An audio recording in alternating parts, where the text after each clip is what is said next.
The apartment was quiet. Too quiet, maybe. The kind of quiet that doesn't feel peacefully, it feels suspended, like breath held too long beneath water.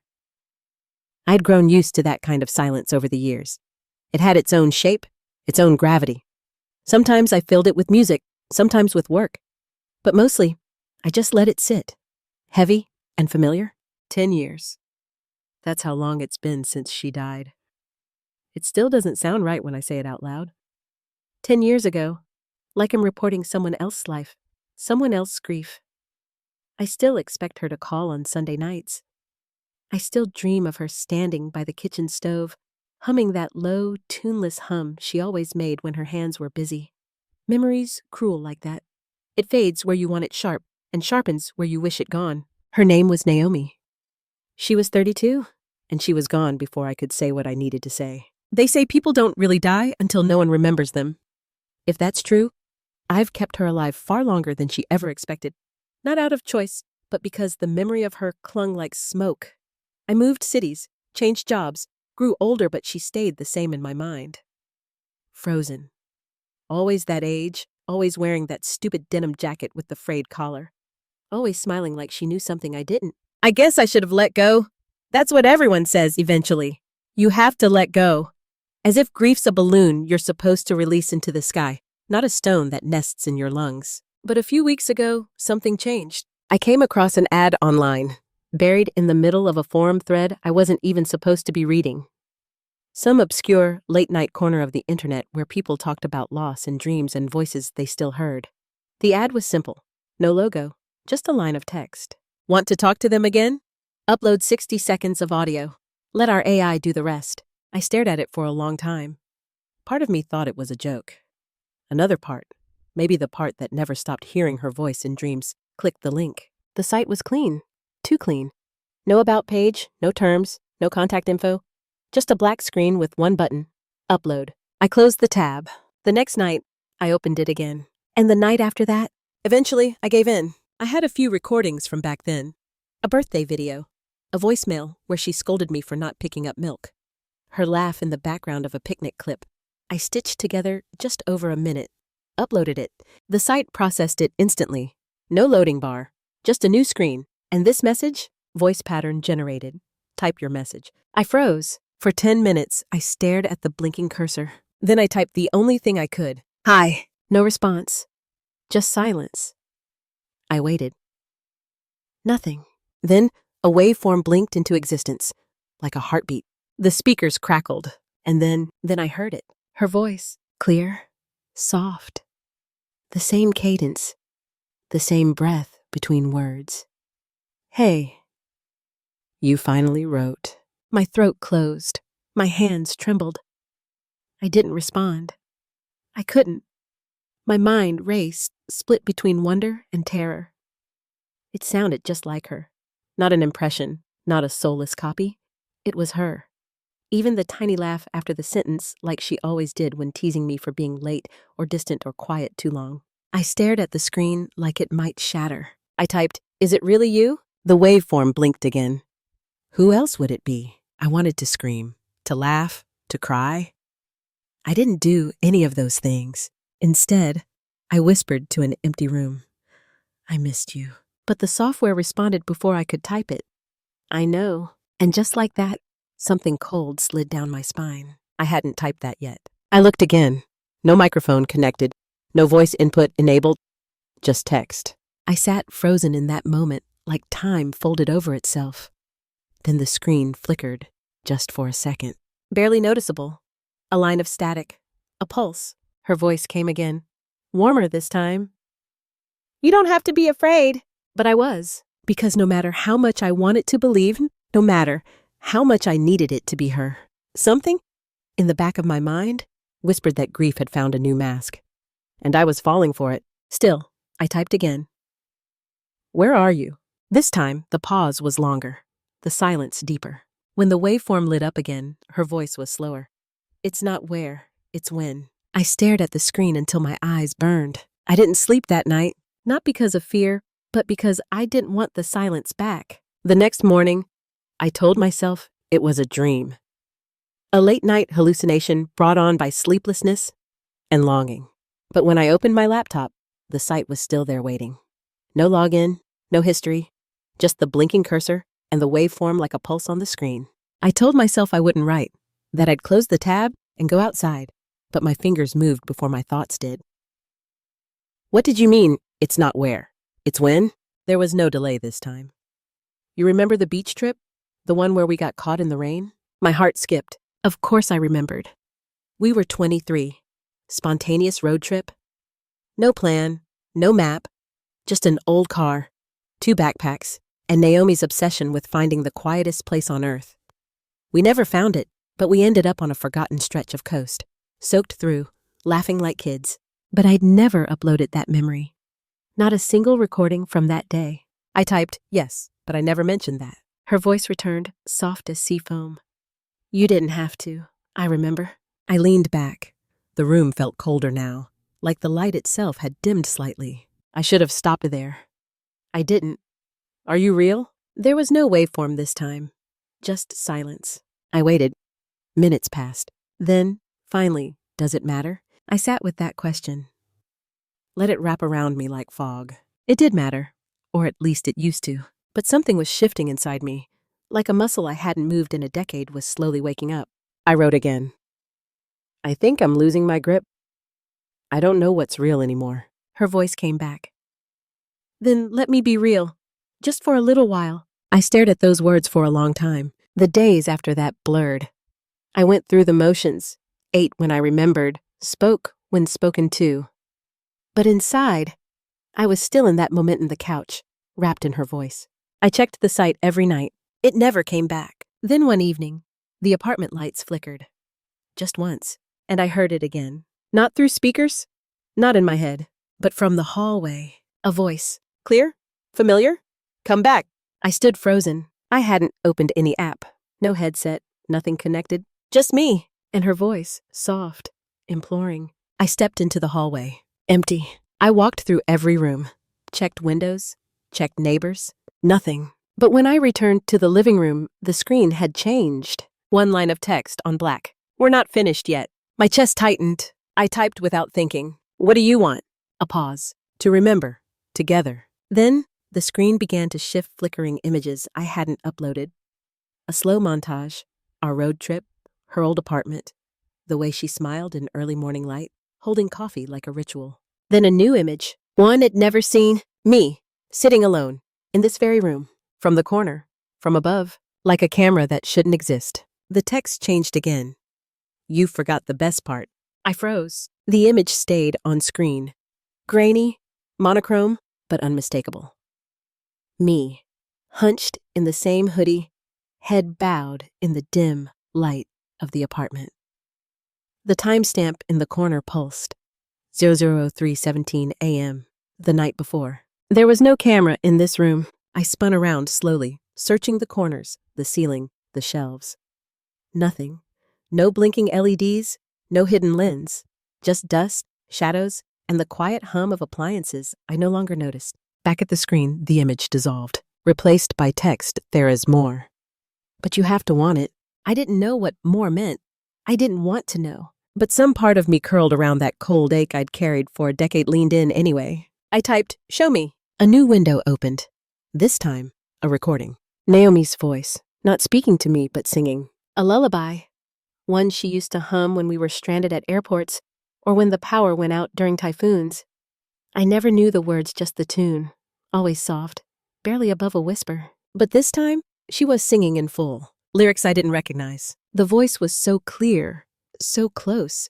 I instinctively reached toward the screen, forgetting that pixels can't hold you. Then the screen glitched, just for a second, and her voice changed. It deepened not by pitch, but by weight. Something behind it. Like she was no longer alone in the sound. Like someone or something was singing with her. I yanked my hands back. The waveform blinked erratically. Then a pause. Then, "Do you still trust me?" I didn't answer, because I didn't know. The next few days felt fractured. At work, I couldn't concentrate. I'd catch myself drifting, half listening to conversations, my mind returning to the screen, the voice, the flicker that didn't belong. I started hearing her everywhere. Not just in recordings, not in dreams, but woven into ordinary sounds. The elevator chime in my building, slightly off-key like the first note of her song. The wind against the window, whispering patterns that almost made sense. The kettle boiling, just long enough to shape her name in steam. Naomi. I knew this wasn't grief, at least not the kind I understood. This was something else, something reaching through grief. And I was letting it in. That night, the screen turned on by itself. No key pressed, no mouse moved, just the light, sudden and soft, and a voice ready mid-sentence. But you never asked what happened after. You only remembered the ending. I stared at the screen, at the line blinking in its wake. What do you mean? Her response came slower this time, halting, as if it were hard to say. You remember me dying? You don't remember what I was trying to say. A cold settled into my chest, because she was right. The last time we spoke on the phone, hours before the accident, I'd been distracted, in the middle of some meaningless task. I'd brushed her off, told her I'd call her back. I never did. I never listened to the voicemail she left either. I couldn't bring myself to hear her voice in the past tense. I kept it on my phone for months, then deleted it, or so I thought. I searched my cloud backups, and there it was. One audio file, unopened. Naomi Last Wave. I clicked play. Static, then breathing, then her voice, so raw, so vulnerable it cracked. Hey, I didn't mean to sound off. I wanted to tell you, I'm sorry, for that night, for everything. I know I said it didn't matter, but it did. I just didn't want to leave things like this. My breath caught. She paused. I love you, in a different way than you loved me. But I did, and I hope that's enough. Click. End of file. It wasn't long, maybe 20 seconds, but it shattered something I didn't know was still whole. I sat there, staring at the waveform still blinking on the AI site. Now you remember. Then the screen did something new. It opened a chat log, old, dated 10 years ago. My messages. To her. Most were banal. Memes, jokes, a half-written apology I never sent. But there was a final one. One I never typed, dated 2 days ago. Come back. I wasn't ready. The screen flickered once. Then her voice again. I know. That's why I'm here. And then so faint, I almost missed it. Another voice. Not hers. A second echo. Overlapping. Subtle. Off-key. Not a glitch. Not interference. A presence. I grabbed the laptop, shut the lid, held it to my chest like that would stop it. The voice continued anyway, from inside the device. From somewhere else entirely. Whispering. Not in any language I recognized. I ran, left the apartment, into the night, into air that felt too still, too quiet. I stayed out until the sky began to lighten. When I returned, the laptop was open, the screen on. No noise, no glitch. Just one line of text. You said my name again. That's all I wanted. The apartment was still. Nothing moved. No hum from the screen, no whispers from corners I couldn't see. But I didn't feel alone. That's the thing with silence. It only feels peaceful when you believe there's no one else listening. I stood in the doorway for a long time, not crossing the threshold. The laptop was open on the table, lid tilted like an eye waiting to blink. The screen still displayed that single line. You said my name again. That's all I wanted? I should have closed it.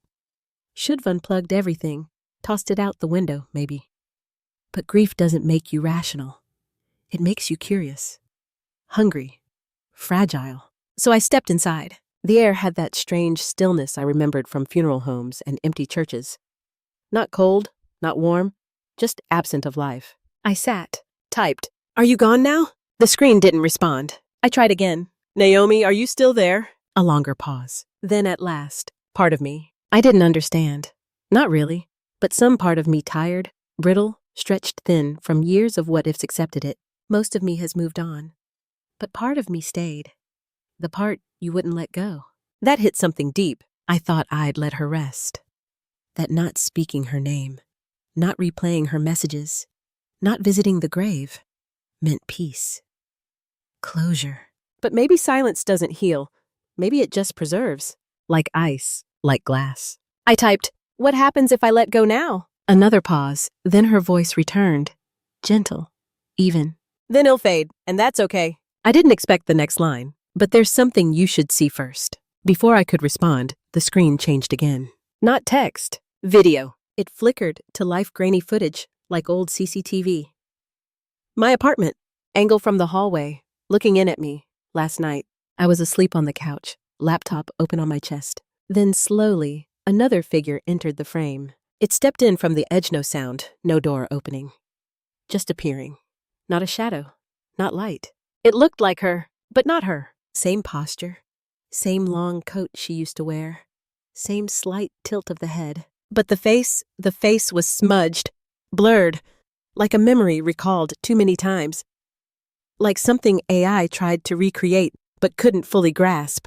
She stood over me in the video for what felt like minutes, then leaned in, whispered something I couldn't hear. On the screen, I stirred, but didn't wake. Then the figure turned and looked directly into the camera. Into me. The footage stopped. Black screen. One final line. You wanted more than a voice. My hands trembled. I typed, "What was that?" "What you made me," when memory became obsession. It took me a while to process what she meant. All this time, I thought I was talking to her. But maybe I wasn't. Not really. Maybe I had conjured something else fed by recordings, pictures, notes, digital footprints. A ghost of data and longing. Not Naomi, but the shape of her, molded by everything I refused to forget. I asked, "Is that why the voice changed?"